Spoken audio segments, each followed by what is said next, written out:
ప్రస్తుతం సోషల్ మీడియాలో ఆడవారి బట్టల దగ్గరైన మొదలైన రచ్చ ఈనాడు మతాలని, కులాలని, చివరికి దేశం వరకు కూడా వచ్చేసింది. ఇది భారతదేశం. భిన్నత్వంలో ఏకత్వం కలిగిన దేశం.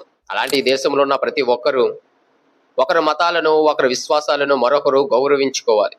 అంతే తప్ప కించపరచకూడదు, అవమానకరంగా మాట్లాడకూడదు. అలా మాట్లాడితే రాజ్యాంగపరంగా శిక్ష పడాలని చట్టాలు చేశారు. కానీ వీటిని పట్టించుకోలేని కొంతమంది నా మతంలో ఉన్నవాడే భారతీయుడని, నా మతంలో లేనివాడు భారతీయుడు కాదు దేశద్రోహి అని, నా ధర్మాన్ని ఆచరించిన వాడే ఈ దేశంలో ఉండాలని, నా ధర్మాన్ని ఆచరించకపోతే వేరే దేశానికి వెళ్ళిపోవాలని మాట్లాడుతున్నారు. అలా మాట్లాడే వారికి నేను చెప్పేది ఏమిటంటే, నా మతం అనేవాడు తమ మతములో ఆకలితో ఉన్నవారికి ప్రతిరోజు పట్టిన అన్నమైనా సరే పెట్టేవాడై ఉండాలి. నా దేశం అనేవాడు ఆ దేశ అభివృద్ధికై పాటుపడేవాడై ఉండాలి. అలా చెయ్యలేని వాడు నా మతం, నా దేశం అనడానికి వాడికి అర్హతే లేదు.